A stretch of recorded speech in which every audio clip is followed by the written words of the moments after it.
I used to work the night shift at a dying radio station on the edge of nowhere. ZPR 104.3 FM, known locally as The Whisper, was already fading into obscurity long before I arrived.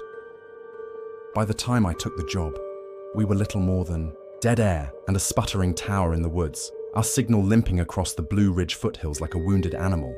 The studio was an old concrete relic from the 1970s with warped carpet, buzzing fluorescent lights, and an ever-present smell of mildew that no air freshener could kill. But I didn't care. I needed the solitude, the silence. I thought silence was safety. My shift ran midnight to 5 a.m. 6 nights a week. I played pre-recorded music, lo-fi jazz, obscure vinyl, and eerie ambient tracks sent in by local artists. No one listened. Not really. The signal barely reached 20 miles. The world had moved on to streaming and podcasts. The only real audience I had was the static, and maybe the raccoons outside rooting through the trash.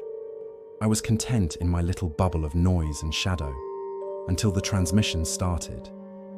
It began on a Thursday, my third week on the job. Around 2:17 a.m., I noticed the meters spike. Nothing huge, just a flicker. But it was enough to break the monotony. I checked the console. Everything looked normal. The tape loop was running, no interruptions.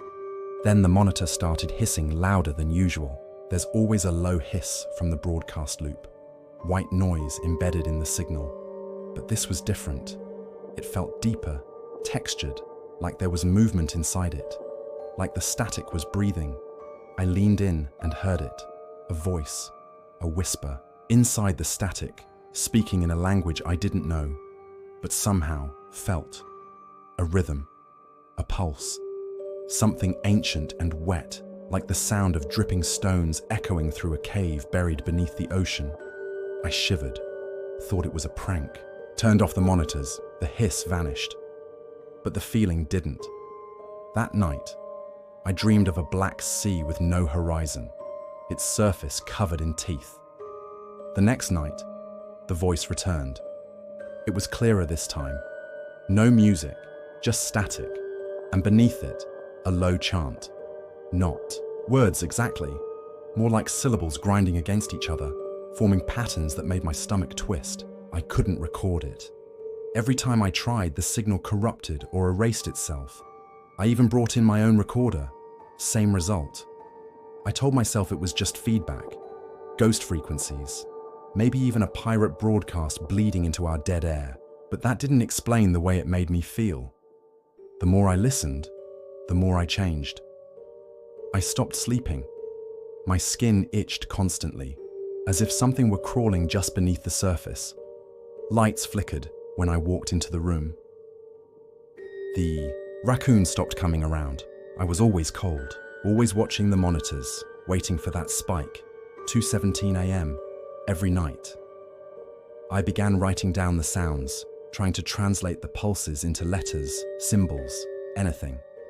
I covered the station's walls with drawings, spirals, jagged runes, diagrams of waveforms I didn't recognize. I couldn't stop. My hands moved on their own.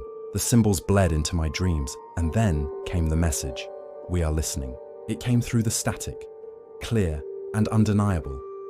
A voice speaking perfect English but hollow and cavernous, like it echoed through a skull the size of a mountain. I froze. My breath caught in my throat. The lights buzzed louder. Every dial on the board spun into red. We are listening. I killed the signal, pulled the plug. Silence. Dead silence.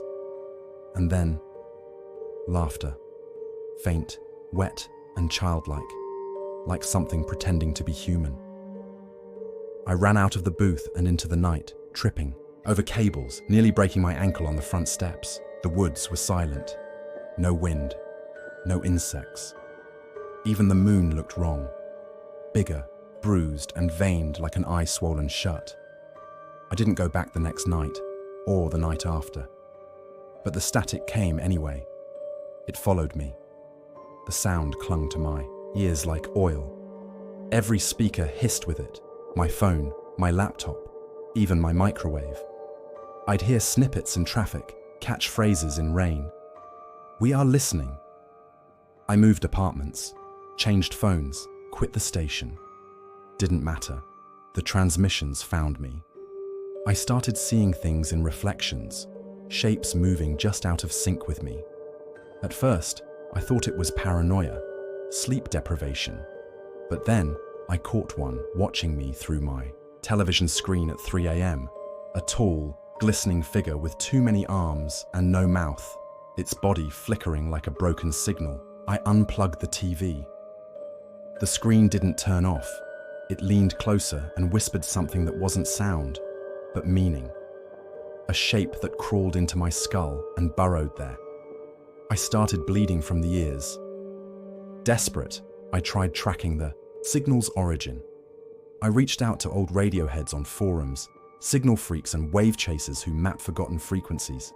Most ignored me. A few humored me.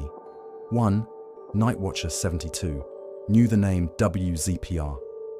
He told me it was never supposed to broadcast, said it was a numbers station in the 60s, used for Cold War experiments, audio weaponry, psychotronics, that the frequency range WZPR used was once sealed off by the FCC after a Navy listening post in Greenland picked up non-human vocalizations bleeding through their sonar.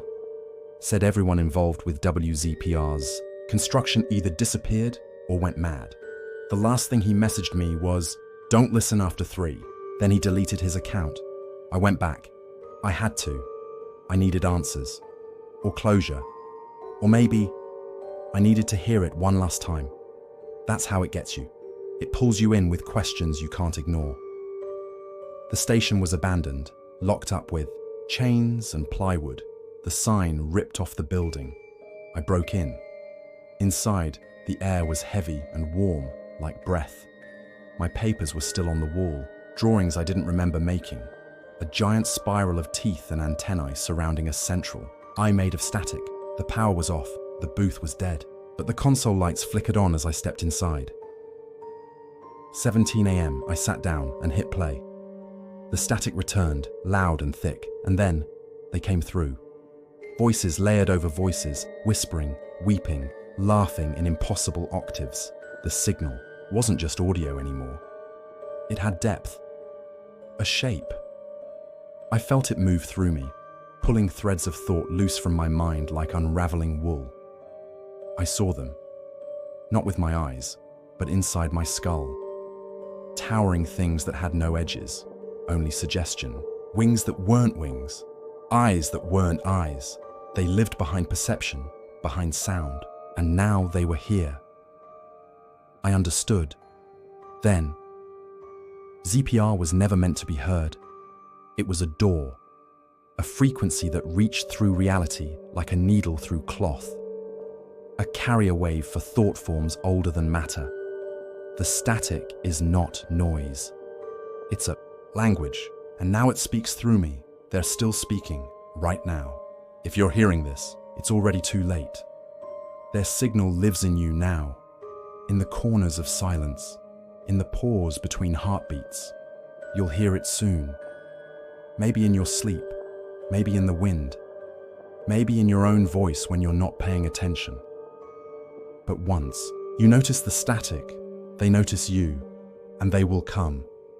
Not in ships or shadows, but in thought, in vibration, in the spaces between. Don't try to understand. Don't try to run. Just turn off the radio and pray they don't